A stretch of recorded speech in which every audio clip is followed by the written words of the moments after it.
He kept the house. I took 100 plants. Full garden move story. I had to leave the house, but I refused to leave my plants. Starting over isn't just about leaving a place. It's about figuring out how to feel like yourself again. When I first started gardening in the fall of 2024, we had just moved into the house I've now walked away from.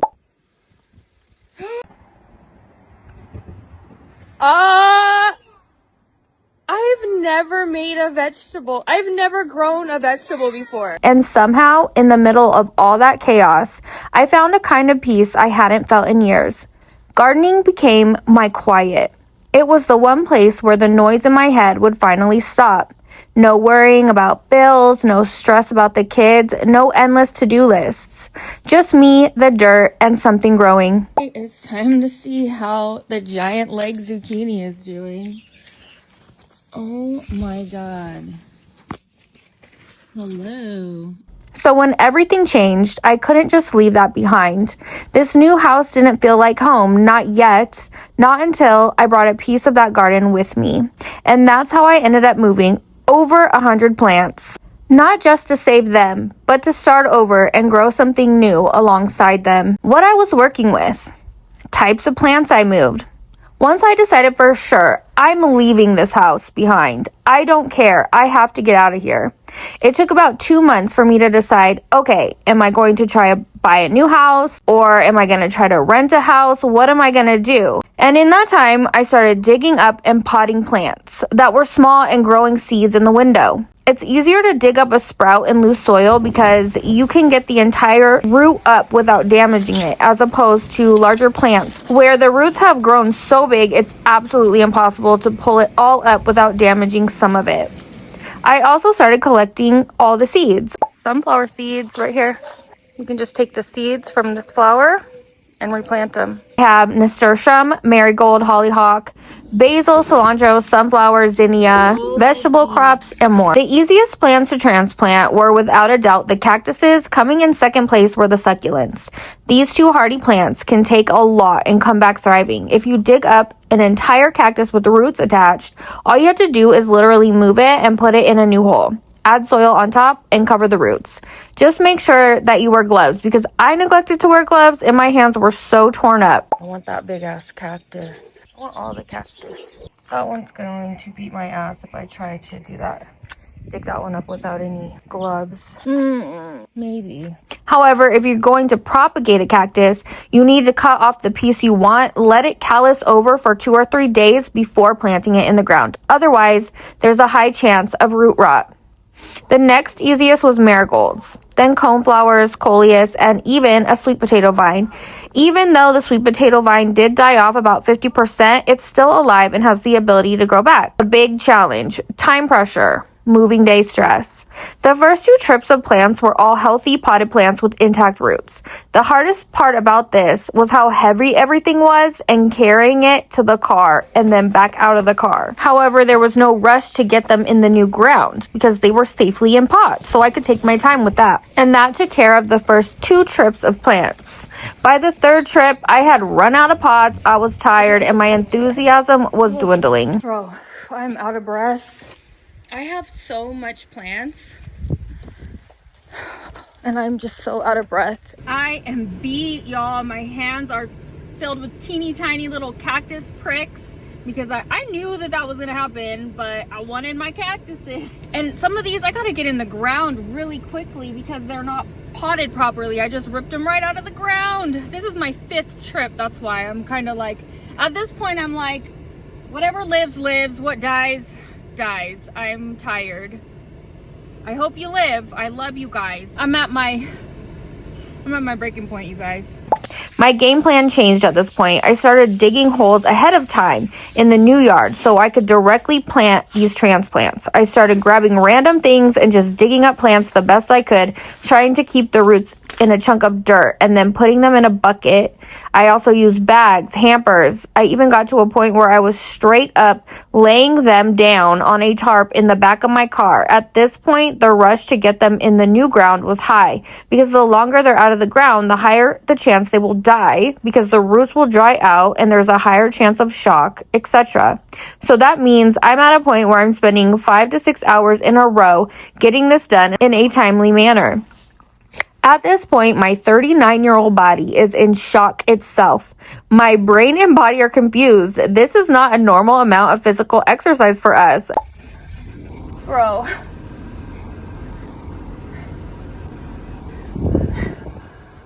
I'm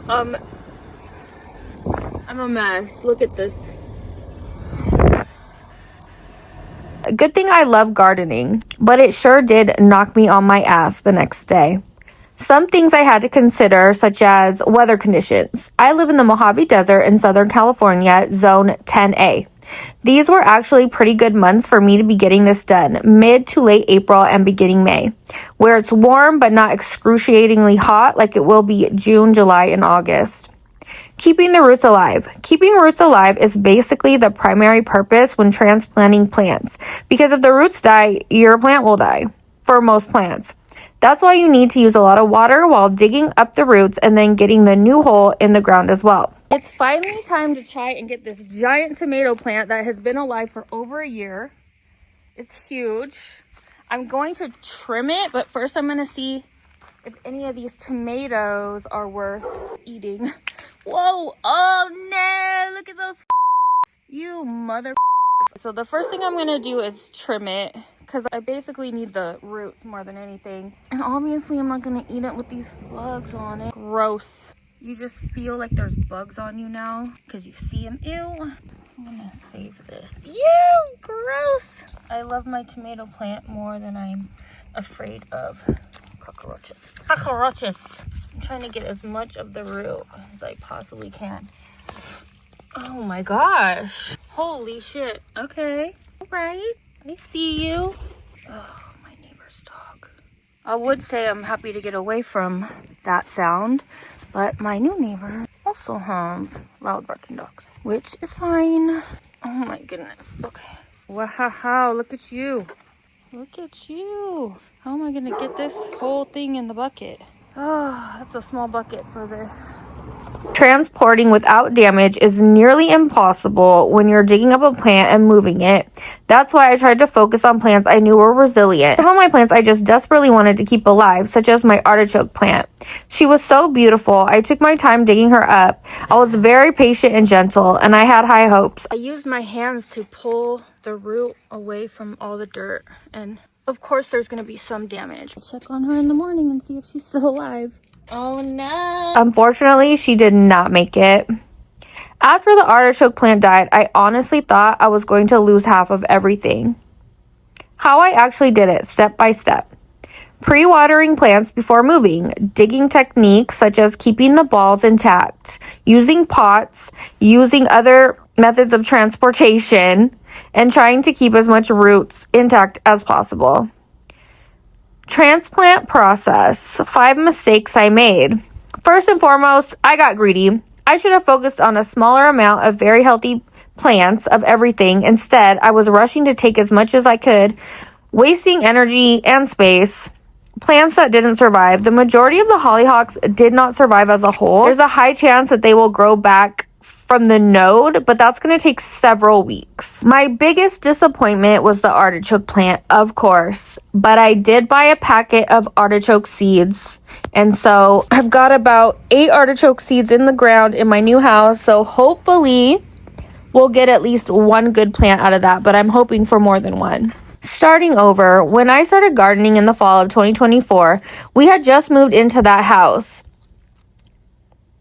the one I left behind. I found a peace in it that I hadn't felt in years. Something about gardening turns off the incessant voice in my head, reminding me to worry about this or worry about that, the bills, the kids, cleaning, etc. When I walk out into the yard, I feel lighter, and that's why I just couldn't feel like the new home was home until I felt that I had gotten enough of my original garden here with me to start growing together. Here's the final result, for now at least.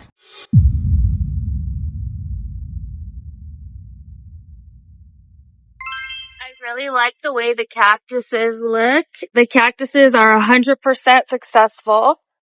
The hollyhocks You know, the hollyhocks did die for the most part, but we got a bunch of seeds in all these little things, and the node will still be alive under the ground, and eventually it will grow back. I probably need to cut them down for it to grow back faster, which, fine, I could do that. What do I regret? These. I don't like this. I'm probably going to dig those back up. Maybe move them, maybe throw them away, but I do have a bunch of seeds. These are all nasturtiums, and I want to find a better spot for them. Maybe if it went all the way around the square, but I'm just not liking this.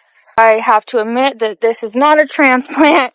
I bought this lavender and these marigolds from Home Depot, but everything else is transplant. This big ass cactus that I killed myself. This is a Mexican bird of paradise, and it is growing back. I am so happy. My mom gave me that. We even have some baby amaranth growing. That's from seeds that was in the soil from the other house.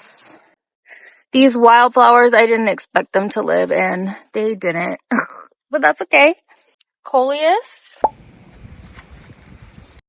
These are coleus. They're really healthy.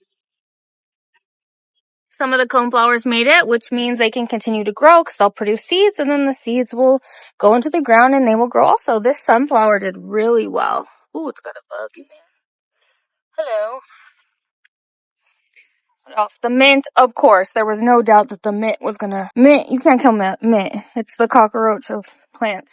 That is a butternut squash. The seed must have been in the soil. Marigolds. This is dill. Mint, baby cactuses. And like I said, the succulents all made it. I forget what this is called, but these grow really pretty purple flowers. That is a transplant, and it did make it. Oh, onions, succulents. Second bird of paradise plant. I'm not sure if it's still alive or not. It's not looking super good, but it still has a chance. But at least I have one. And that was the front yard, of course. Now, the back. See this spot? When I get to this spot, I'm going to pull up all the rocks from the fence, a foot out, and just plant all my hollyhock seeds. I forget what this tree is called, but they both did amazing. The cilantro does not like being transplanted, but there's hundreds of cilantro seeds on there. Marigolds did good. Onion, my baby pomegranate trees did really good. And these grew from seeds from the pomegranate trees at the old house. And they were just little sprouts that were going around the original trees. I dug up about 10, and I have about 3 that made it. Right there. These are watermelons from seeds that I bought. Sorry, I cheated a little bit. I wanted watermelons. This is a amaranth, I believe. These are all seeds from the original garden. This is a hollyhock. That's probably a butternut squash. All seeds. Those are all hollyhocks. I can tell how the sprouts look. Those are probably squash as well. This is a baby tomato plant, and it looks like it's gonna make it. This is that giant tomato plant that I dug up in. Giant tomato plant that has been alive for over a year. There was all those cockroaches in the soil.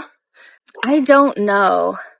She was already pretty old for a crop, but hi, Sushi. This is my neighbor's cat, Sushi. He likes to garden with me. This is a sprout off of it though, and it's pretty healthy. And this is my cherry tomato plant, and it had already been moved twice before I planted it here. So the fact that it's still alive at all is pretty good. These are nasturtiums, seeds from the original garden. Watermelons, marigold sprouts. This is either a pumpkin or a squash. Rosemary, it's still alive. More squash. My beans did really good. Well, I grew some beans. I hope that it doesn't die though. Dead. This is collard greens, I think. It looks like it's dying. Hollyhock. My wisteria tree. Super healthy, super good, but I don't know where to plant it. That's number 1. Number 2, it's already been moved 3-4 times, so I'm just gonna leave it in the pot for a while. These are all squash seeds. Those are sunflowers back there. Sunflower from the seeds we brought over here. Marigolds. Weed. This is the sweet potato vine. So it's still alive. It was so beautiful though. I just really want this whole yard covered in sweet potato vine. It's so beautiful. but I just moved it so much. Went through a lot. These are either watermelons or squash. We won't know until the flowers bloom. I think this is a hollyhock. I think it's alive. Hi, Sushi. You're a big booty boy. Mint. This is a sweet potato. Let's see. Cactus propagated. This was that giant hollyhock. I went ahead and just cut off all the stems because those are good seeds. It's dead, but like I said, it'll surely grow new plants from the node in the ground. Hello, Sushi. You're a good boy. This I bought. Yes, I did. It's a blueberry bush.